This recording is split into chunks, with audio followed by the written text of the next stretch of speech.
Assalamualaikum Pak. Perkenalkan, saya dari peserta Latsar CPNS Kota Tasikmalaya tahun anggaran 2025. Saya dengan Rizal dan rekan saya. Ini Saya Tani Gemilar, Pak. Keperluan saya ke sini mungkin untuk bertanya-tanya ya kepada Bapak, saling sharing keterkaitannya dengan wawasan kebangsaan dan bela negara. Tanggapan dan perspektif Bapak terkait wawasan kebangsaan dan bela negara ini seperti apa, Pak? Pandangan saya secara pribadi bahwa tadi ya kaitan dengan wawasan kebangsaan, bahwa istilah wawasan kebangsaan bukan hal yang bukan hal yang misalnya sudah mungkin sebagian orang, terutama sebagian dari kita sebagai warga negara, pada khususnya sebagai birokrasi, wawasan kebangsaan sudah dikenal dari mulai kita masuk di kuliahan sampai masuk ke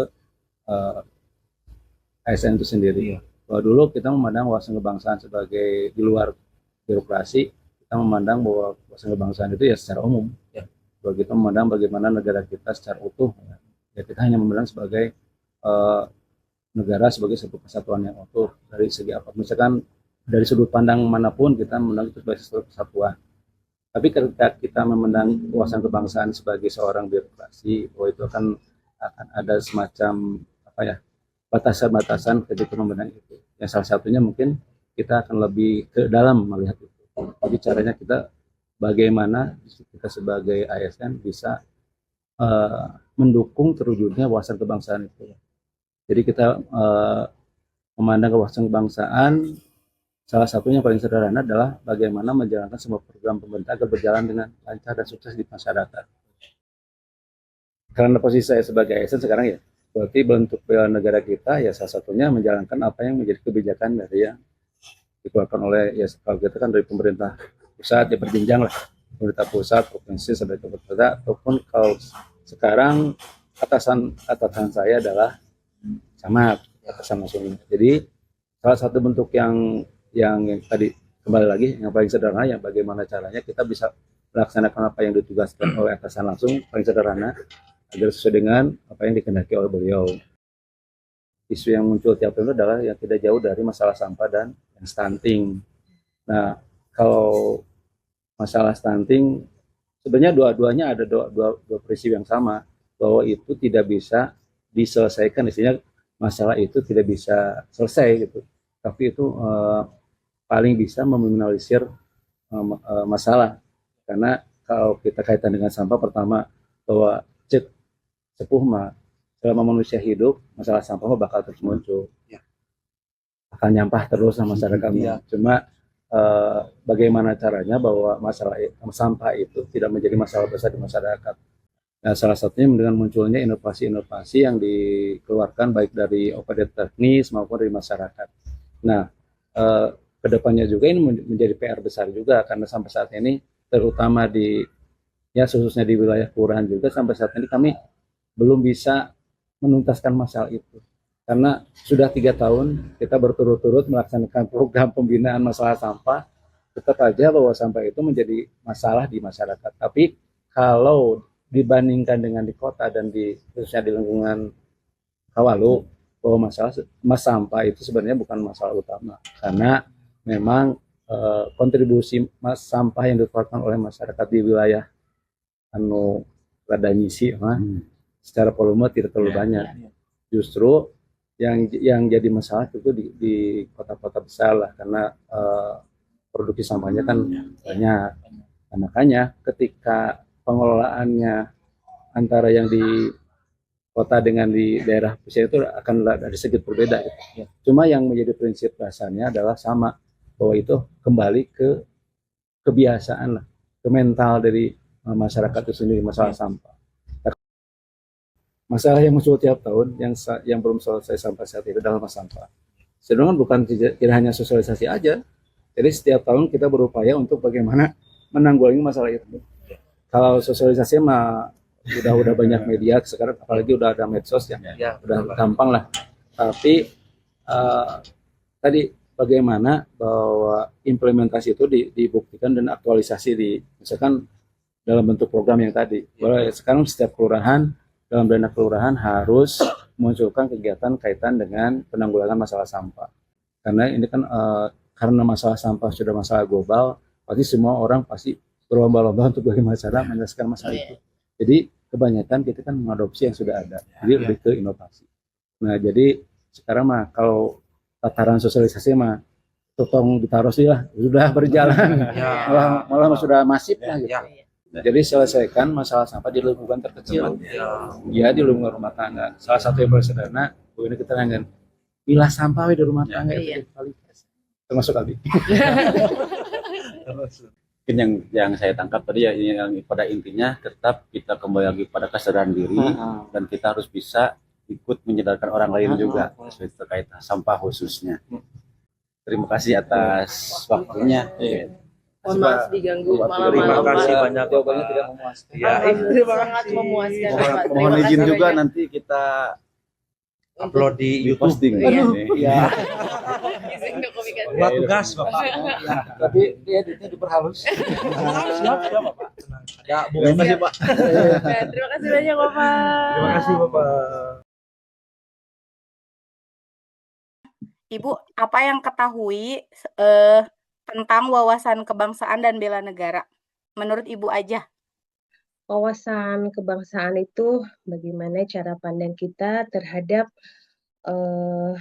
ya lingkungan kita, paling kecil rumah kita, tempat kerja kita, lingkungan kerja, kemudian Jawa Barat kita, Indonesia kita, Republik Indonesia kita. Jadi wawasan kebangsaan itu sama dengan cara pandang kita menjadi versi terbaik kita. Pengamalan dalam sehari-harinya itu menurut Ibu kayak gimana, Bu? Di dalam masyarakat aja. Jadilah versi kita yang terbaik, bukan sebaliknya. Misalkan kita tetap dengan sesama saling menghargai. Bagaimana tadi saya dalam apel juga kan, ketika lapor apel pagi, semua hormat pada kita dan kita balas hormat sama yang lain. Artinya di sini saling menghargai itu dituangkan dalam bentuk apel pagi ketika saling membalas hormat. Jadi saling membalas hormat itu salah satu bentuk saling menghargai. Nah, itu juga saling menghargai perbedaan ras suku itu termasuk wasbang ya, wawasan bangsa negara, ras, etnis. Sebelah kita ada yang Cina, jangan dijauhin. Kemudian sebelah kita ada yang Jawa, ada yang Cina juga jangan dijauhin. Kemudian yang paling utama patuh pada aturan. Contoh yang paling kecil, kita masuk kerja jam 8, pulang jam 16. Kalau ada yang ngagong, yaitu berarti tidak berwasbang yang luas. Artinya tidak berwawasan kebangsaan, tapi berwawasan pada diri sendiri. Patuh aturan juga termasuk salah satu versi terbaik kita untuk taat pada jam kerja. Kemudian apa ya? Kalau dedikasi sih mungkin menghargai pendapat orang lain, menghargai agama yang berbeda, menghargai budaya yang berbeda, kemudian menjaga lingkungan juga salah satu bentuk mencintai bangsa kita. Bagaimana bangsa kita, lingkungan kita tidak menjadi rusak. Mungkin itu salah satu bentuk yang tadi saya sampaikan. Jadilah versi kita, tapi dengan versi yang terbaik. Bukan sebaliknya, itu salah satu bentuk bela negara kita di versi WNI versi diri paling kecil. Itu mungkin. Izin Bu, saya Utari ya Bu dari Kelurahan Sukanagara Bu. Boleh, ya. Ya izin. Ini kan Bu di dalam wawasan kebangsaan dan bela negara itu kan kita wajib ya Bu ya, salah satunya untuk menjaga lingkungan kita sebagai wujud cinta kita terhadap tanah air. Nah, sejauh mana sih Bu implementasi pengamalan tersebut gitu ya terhadap lingkungan ya khususnya kalau di Kota Tasik kan yang selalu disorot itu terkait permasalahan sampah ya Bu.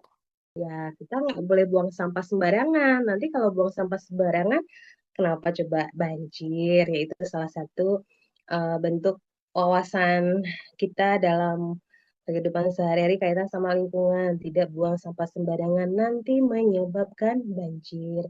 Kemudian jangan menebang pohon sembarangan karena misalkan penghijauannya rusak, fungsinya menjadi berkurang. Kemudian hutannya erosi, gundul, sehingga menyebabkan hal-hal lain yang bisa mengganggu stabilitas masyarakatnya, lingkungannya. Jadi eh, itu kenapa menjadi eh, wawasan kebangsaan di sektor lingkungan, karena lingkungan ini juga kan akan erat kaitannya dengan persatuan, kesatuan, kedaulatan, di mana ketika lingkungan tidak kita jaga, kedaulatan kita akan goyang. Kenapa goyang? Karena ketika terjadi sesuatu yang tidak diinginkan, misalkan musibah karena alam, ya tentu saja segala sesuatunya kehidupan bernegara ini akan menjadi carut marut. Bencana di mana-mana, stabilitas ekonomi goyang. Bagaimana kondisi kebersihan kita saat ini, lingkungan kita saat ini, khususnya mungkin Tasikmalaya menurut Ibu? Kalau menurut saya sih, kondisi lingkungan, kondisi kebersihan di Kota Tasik saat ini masih belum dikatakan baik gitu, karena masih eh, semakin bertambahnya jumlah volume sampah setiap hari yang sampai ke TPA. Masih banyak kita temukan tumpukan-tumpukan sampah di jalan-jalan. Masih kita temukan sampah-sampah yang belum didaur ulang atau dipilah dengan baik. Masih kita temukan sampah-sampah eh, yang belum diolah menjadi sesuatu barang yang mempunyai nilai eh, nilai yang bisa digunakan kembali atau yang bisa dirubah menjadi produk yang baru. Sehingga kondisi kebersihan ini untuk Kota Tasik baik, namun masih perlu diperbaiki. Apakah dari pemerintah khususnya Kota Tasikmalaya gitu sudah ada sosialisasi gitu atau tindak lanjut untuk menangani permasalahan sampah ini gitu Bu, atau masalah kebersihan di Kota Tasikmalaya? Mungkin ada, tapi tidak masif. Artinya masih kita temukan bahwasanya pemerintahan Kota Tasikmalaya juga belum concern ya terhadap permasalahan sampah ini. Ya mudah-mudahan ke depan ada perbaikan ya, tapi hanya saja menjadi catatan bersama bahwasanya sosialisasi kaitan dengan pengolahan sampah ini ada, tapi belum masif. Assalamualaikum warahmatullahi wabarakatuh. Waalaikumsalam. Gimana Bapak kabarnya? Alhamdulillah. Alhamdulillah. Izin Pak sebelumnya perkenalkan saya dan rekan-rekan dari peserta Latsar CPNS Kota Tasikmalaya tahun 2025. Perkenalkan sebelumnya saya Yusuf Nurhakim Febriana dengan saya. Saya Yayu Pak. Dan Saya Windu Widuri. Saya Siti Fatimah. Di sini kami ingin mengajukan beberapa pertanyaan terkait pandangan Bapak mengenai bela negara dan juga wawasan kebangsaan, Pak. Jadi saya dan teman-teman ingin tahu pandangan Bapak terkait hal itu. Jadi untuk pertanyaan pertama, Pak, saya ingin tahu menurut Bapak wawasan kebangsaan dan bela negara itu apa sih, Pak? Menurut pandangan Bapak? Kalau menurut saya wawasan kebangsaan menurut bahasa wawasan itu kan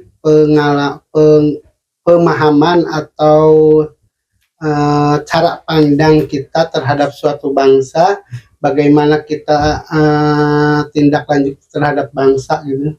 Kalau untuk bela negara, menurut Bapak pandangannya seperti apa? Kalau bela negara itu kan dulu dikaitkan dengan perjuangan ya untuk bangsa ini. Kalau menurut saya bela negara itu kan tindakan atau sikap kita terhadap negara harus bagaimana gitu. Pengamalannya di dalam kehidupan sehari, bela negara itu seperti apa ya Pak ya? Kalau pengamalan terhadap bela negara itu kan tidak mesti harus seperti dulu untuk seperti memperjuangkan kemerdekaan, tetapi kita itu harus seperti sekarang, misalkan seorang ASN harus patuh terhadap aturan, atau kita seperti saya sekarang ini kan memakai batik. Batik itu kan ciri khas dari bangsa itu sendiri gitu. Dalam pengamalan wawasan kebangsaan dan bela negara ini kan salah satunya adalah cinta tanah air. Nah, cinta tanah air itu diimplementasikan dalam menjaga lingkungan. Nah, gitu. Nah, menurut Bapak itu bagaimana sih pengamalan implementasi tersebut terhadap lingkungan, khususnya pada isu permasalahan persampahan gitu, Pak? Iya. Kalau implementasi terhadap itu lingkungan, ya tadi dikatakan itu tentang sampah yang sangat krusial sekarang ini kan. Sampah itu penduduk ini semakin kesini semakin banyak, jadi sampah itu akan semakin menumpuk. Jadi harus ada penanggulangan terhadap sampah itu sendiri, bagaimana kita menyikapinya atau bagaimana kita mengolahnya terhadap sampah itu. Seperti yang mau saya lakukan itu sangat susah sekali. Karena apa? Karena kurang kesadaran dari manusia itu tersendiri. Nah, untuk solusinya bagaimana, Pak, menurut Bapak? Solusinya kan itu yang pertama itu harus sadar dulu lah bagaimana itu dampak dari sampah itu sendiri kan. Model di sini, lingkungan di sini, kalau ada hujan itu kalau banjir itu suka ada banjir karena itu ada sampah itu penghambatan dari sampah itu sendiri. Solusinya kalau bisa disarankan ingin membuat seperti bank sampah, memilah-milah antara organik dan non organik gitu. Kami cukup sekian Pak untuk bertanya-tanya mengenai wawasan kebangsaan dan juga bela negara, dan kurang lebihnya mohon maaf ya Pak apabila kami ada kesalahan dalam bertanya. Assalamualaikum warahmatullahi wabarakatuh. Waalaikumsalam warahmatullahi wabarakatuh. Pada intinya, dari narasumber yang diwawancarai memandang isu persampahan menjadi masalah yang terus berlanjut karena kesenjangan antara pemahaman ideologis wawasan kebangsaan dan aksi nyata bela negara. Wawasan kebangsaan sudah mengajarkan bahwa tanah air wajib dijaga dan bela negara menuntut sikap nyata untuk menjaganya. Namun, kurangnya kesadaran masyarakat menyebabkan implementasi sikap nyata seperti 3R dan gotong royong tidak berjalan optimal. Jadi, bentuk pengabdian bela negara terbaik adalah memulihkan kesadaran kolektif agar ancaman persampahan dapat teratasi.